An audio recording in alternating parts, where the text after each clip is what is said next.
Olá, queridos internautas, programa Caminhos de Sucesso. Hoje aqui em mais uma externa, num programa cultural.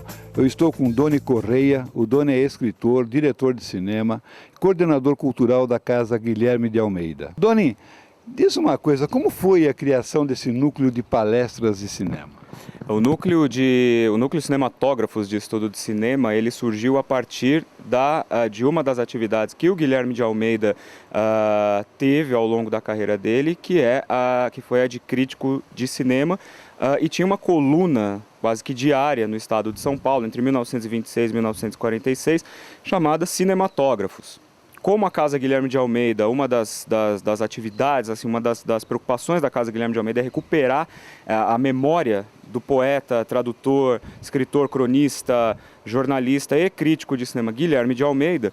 Então nós criamos um núcleo de estudos de cinema, que é um núcleo um pouco diferente. A gente procura estudar cinema de uma maneira como os cineclubes, né? Com palestras, com exibição de filmes, invariavelmente com algum curso, alguma coisa. Então esse núcleo se constituiu a partir da atividade de Guilherme de Almeida, quando viemos para cá para poder começar esse trabalho de resgate em cima da obra e da memória do Guilherme. A Casa Guilherme de Almeida é um museu que pertence à Secretaria de Estado da Cultura, né, do governo do Estado de São Paulo.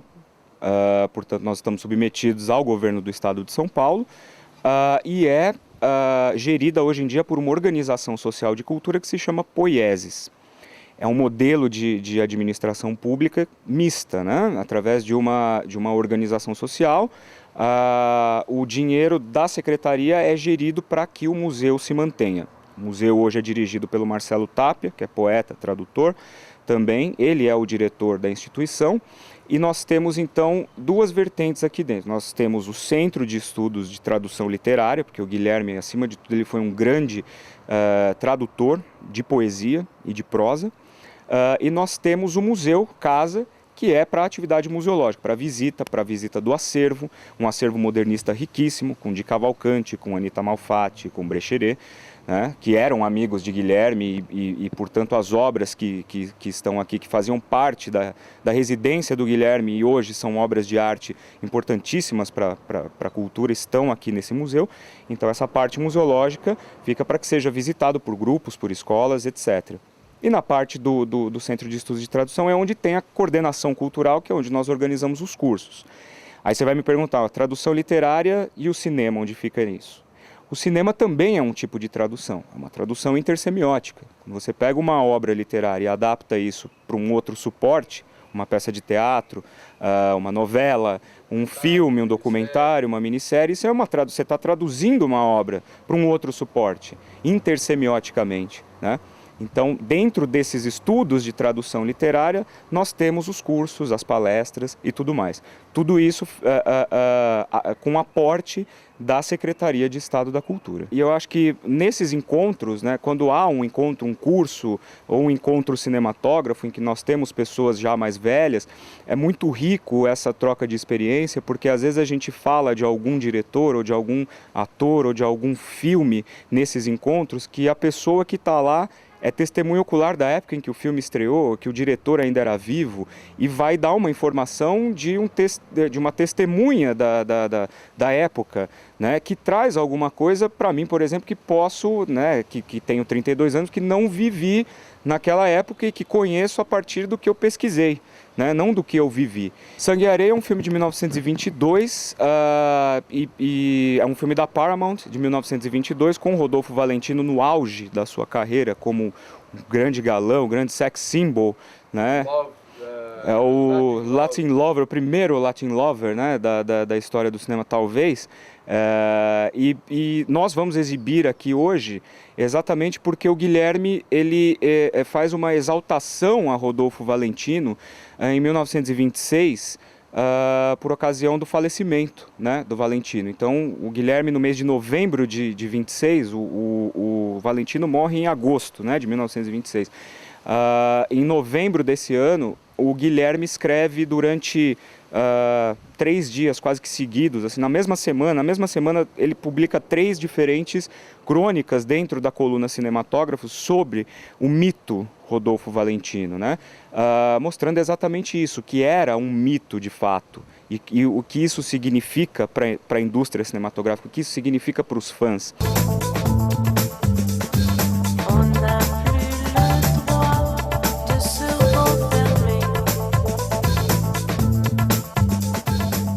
Nós estamos aqui agora com Eunassi Batista, roteirista.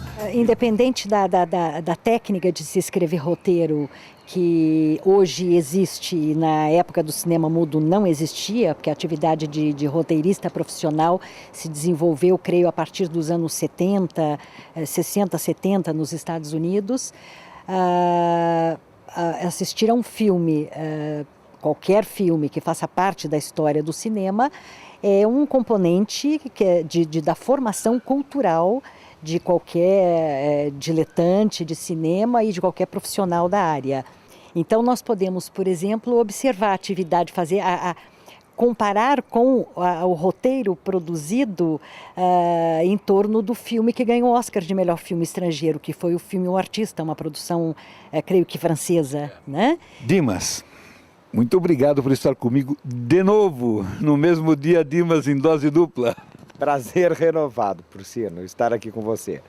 É uma simpatia fantástica. Dimas, fala sobre a importância desse núcleo de palestras para a cultura brasileira.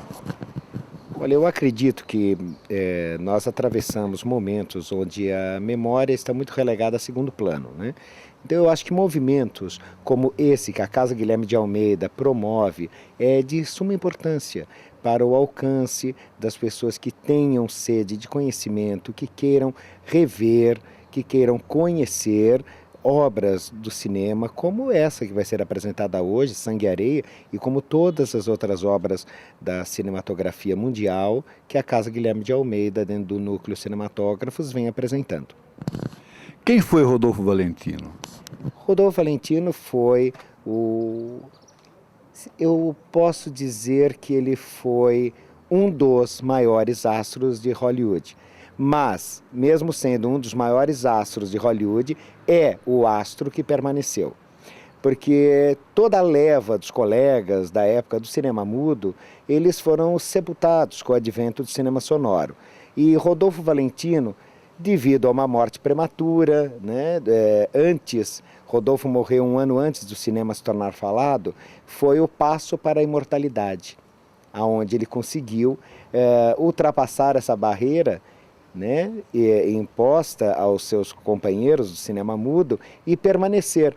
Até hoje, Rodolfo Valentino, de todos os astros do cinema mudo, somente Valentino e Charles Chaplin sobreviveram.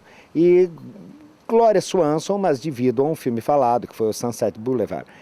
Então eu vejo o Rodolfo Valentino como uma importância muito grande, por ter sido o primeiro ator a despertar uma sexualidade, né, suspiros, anseios naquelas mocinhas sonhadoras dos anos 20, né, uma coisa que não era tão usual, nem era permitido uma pessoa ter sonhos, devaneios, né, eróticos, ainda mais com um ator de cinema. Então o Rodolfo Valentino proporcionou essa coisa, essa imagem latina que ele passava. Isso foi muito importante para a formação do mito Valentino.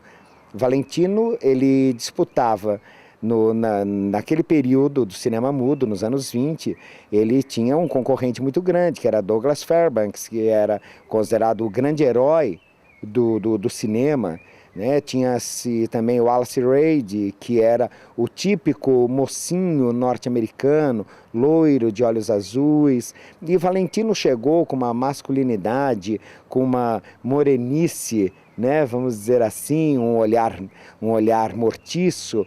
E isso mexeu, né, com a sexualidade de todas as mocinhas da época. Então, eu acho que ele foi o primeiro a mostrar isso nas telas do cinema.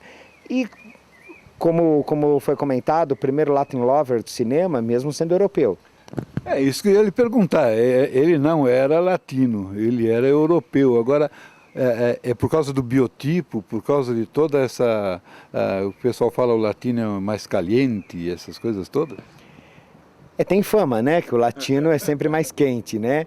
E também por esse biotipo do Valentino, ele moreno, perto dos norte-americanos, tão claros, né?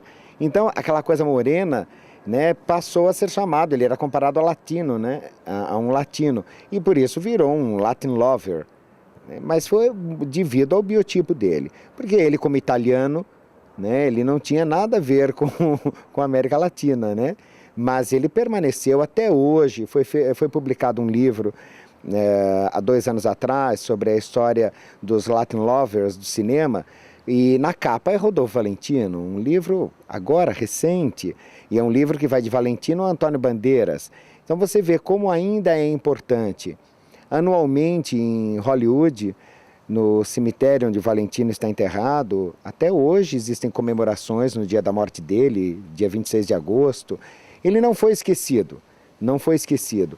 Eu acredito que a obra do Valentino ainda é uma obra que requer uma análise, requer um estudo. A maneira de interpretar de Rodolfo Valentino, o posicionamento dele frente a uma câmera permanece como fonte de estudo, principalmente para todos da nossa área, da área artística, né?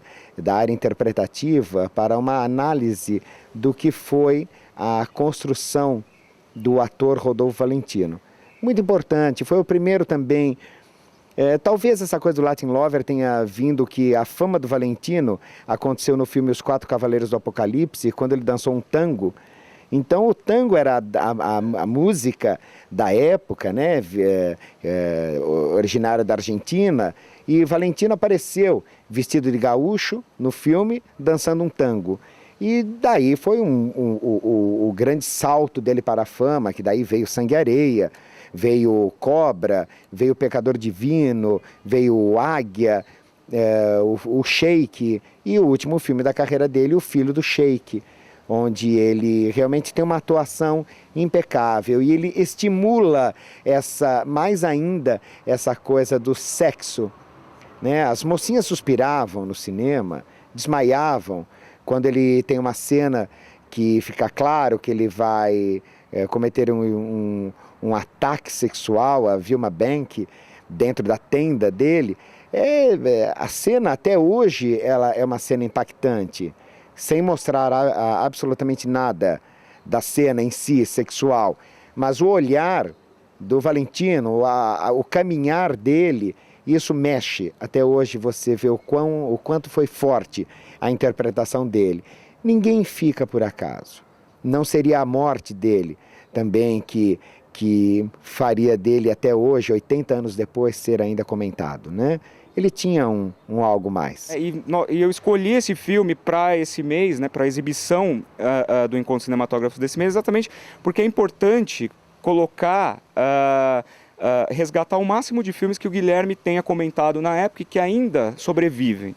Porque a gente sabe que muitos filmes se perderam ao longo do tempo. Tanto que nessa pesquisa de resgate dessas obras que o Guilherme comentou, eu tenho tido muita dificuldade em encontrar filmes que ele de fato comentou na época para exibir, né, hoje em dia, porque esses filmes acabaram se perdendo. Sangue e Areia é um que continua aí, que foi restaurado em 2001, foi relançado com cópia nova e tudo mais, e é um filme importante porque quando se fala em Hollywood nessa época, costuma-se dizer muito que são filmes frívolos, são filmes rasos, são filmes com historinhas açucaradas, melodramas, ou então adaptações de filme de terror, tipo Cunda de Notre Dame, né, O Fantasma da Ópera. Sangue e Areia tem uma densidade muito grande, né, ele discute muitas questões assim, muito presentes na história da humanidade, a questão da inveja, a questão da falsidade, a questão da ambição de você querer crescer, e quando você cresce, o que você faz com sucesso, se você está preparado para lidar com isso ou não, né? Os desejos que você tem para a sua vida e que de repente você se depara com duas coisas que você quer muito e você tem que optar, e optando por uma coisa você vai perder outra, né? Enfim, são questões muito presentes ao longo da história da humanidade que estão ali naquele filme que aparentemente é muito simples, um toureiro que fica famoso e que por conta dessa fama ele começa a ter que fazer escolhas na vida dele. Creio que é um dos filmes mais importantes da época, e não é porque é um filme da Paramount, de Hollywood, com Rodolfo Valentino, não é só um filme para garotas, né, suspirarem pelo Rodolfo Valentino. É um filme muito interessante na sua microestrutura também. A Lila Lee, ela faz a esposa, a casta, esposa religiosa, né, do toureiro Juan Galhardo, que é o Valentino, né? E a Anita Naldi faz a Dona Sol, aquela mulher caliente, espanhola, né? A mulher má que rouba o marido da Lila Lee, né? O filme é muito interessante, que você vê 3 astros de primeira grandeza naquele momento no firmamento cinematográfico. E é muito importante também as pessoas que assistam Sangue e Areia na versão de 1922, ou seja, na primeira versão, na primeira adaptação do clássico do livro espanhol, do Blas Ibáñez, Sangue e Areia, foi refeito 20 anos depois, foi feito um remake do filme com o Tyrone Power, com a Rita Hayworth e a Linda Darnell. E o curioso é que Sangue e Areia foi um momento muito especial na carreira do Valentino, aonde o projetou como um dos maiores salários da indústria cinematográfica. E o mesmo veio acontecer 20 anos depois com a Rita Hayworth, que faz uma personagem no filme, e daí Rita Hayworth virou a grande estrela hollywoodiana devido a Sangue e Areia. Sangue e Areia deu sorte para o Valentino e sorte para a Rita Hayworth. Ok, e deu sorte para mim também, porque eu vou ter a oportunidade de rever esse filme, tive a oportunidade de reencontrar você no dia de hoje, tive a oportunidade de conhecer o Doni. Vamos assistir e depois haver um excelente debate com o pessoal que está aqui também prestigiando o evento, né? Muito obrigado, Dimas, mais uma vez, por estar aqui comigo. Eu que te agradeço, Porcino, muito obrigado por apoiar a cultura e principalmente a memória brasileira.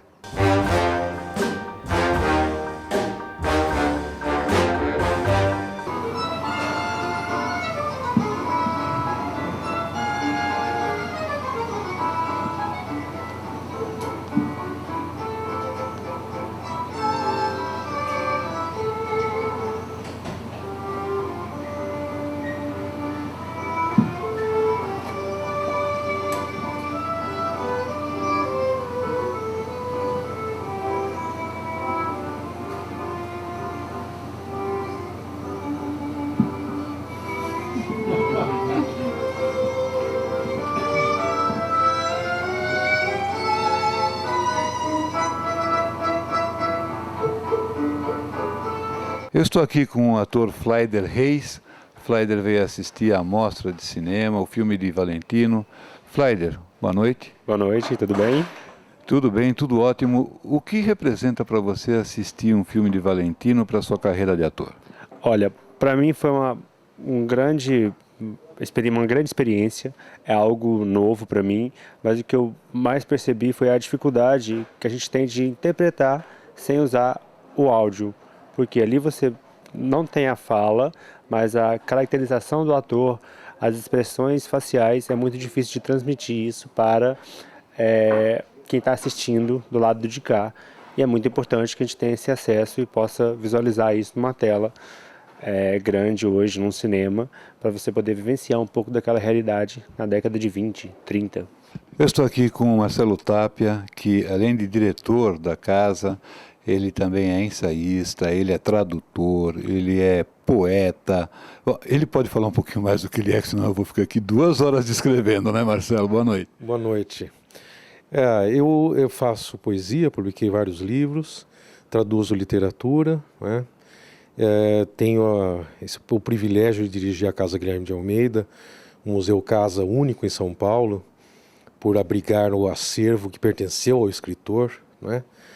É uma experiência única. E também tenho esta particularidade de cantar, né? A minha vida toda eu canto paralelamente às atividades, né? Uma coisa que eu gosto muito. Mas desenvolvi a carreira na área da literatura e também dou aulas, né? Aqui nós criamos na Casa Guilherme de Almeida um centro de estudos de tradução literária. Então eu participo, na medida do possível, ministrando alguns cursos e algumas palestras, mas contamos com um bom corpo de professores, né?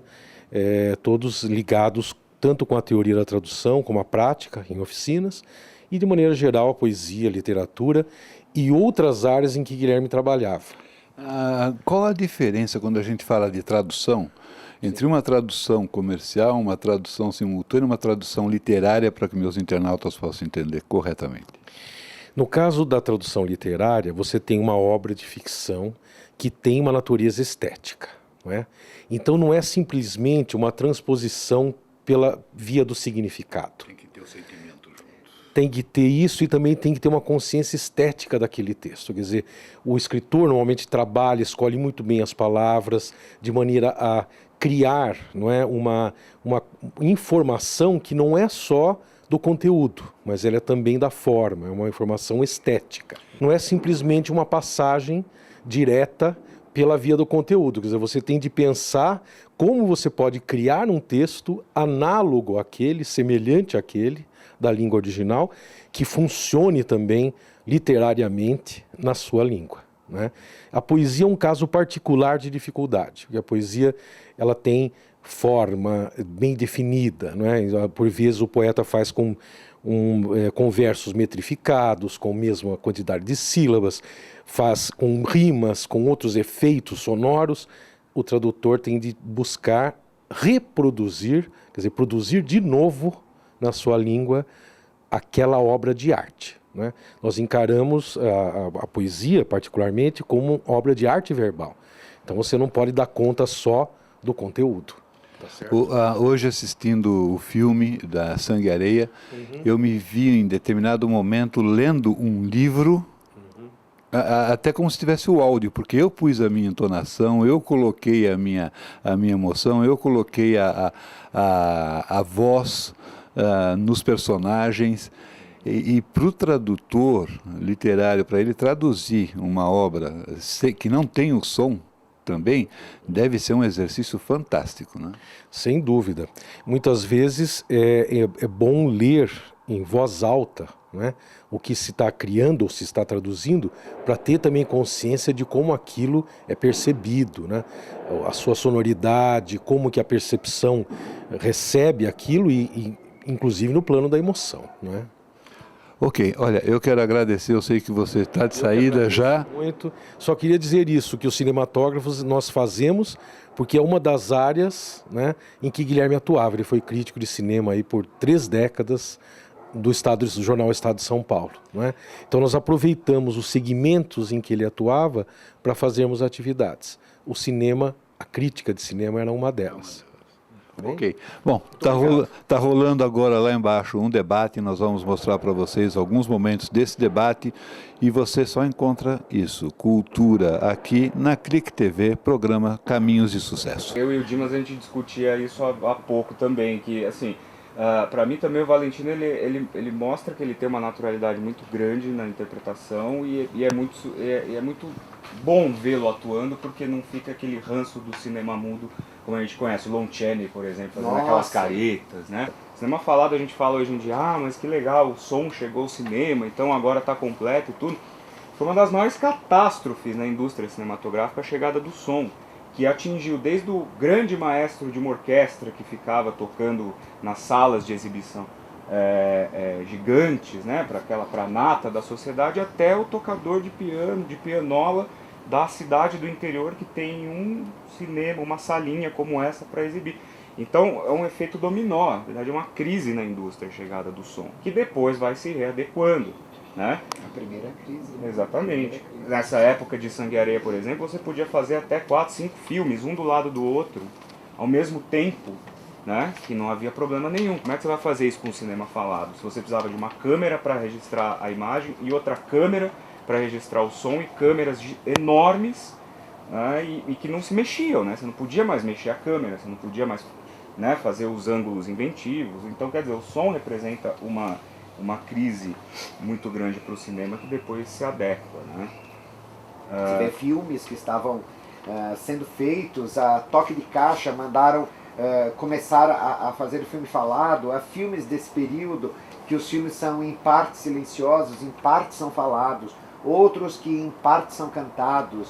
Então não tinha, eles estavam perdidos, eles não sabiam como, o que ia acontecer com a indústria, né? Foi uma catástrofe muito grande. E as estrelas, coitadas, húngaras, alemãs, polonesas, italianos, mexicanos, todos desempregados, né? Todos sem o que vou fazer. Exatamente. Sorte que não existiam impostos na época, né? Eles ganharam verdadeiras fortunas, né? Que dizem que os maiores palácios do mundo eram os palácios dos astros de Hollywood. Né? Não é difícil de crer, né? Era bom aquela época, olha, não tinha imposto, não tinha código de censura.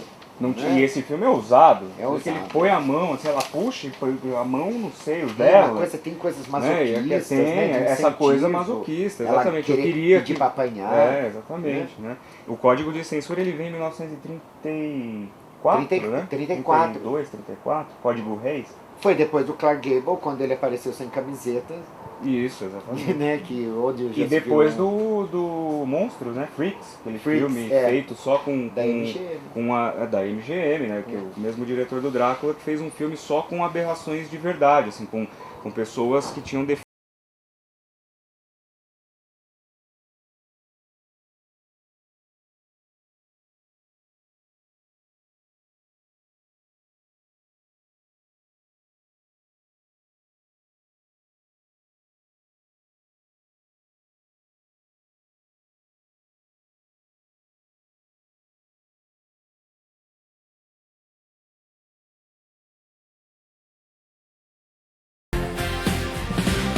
You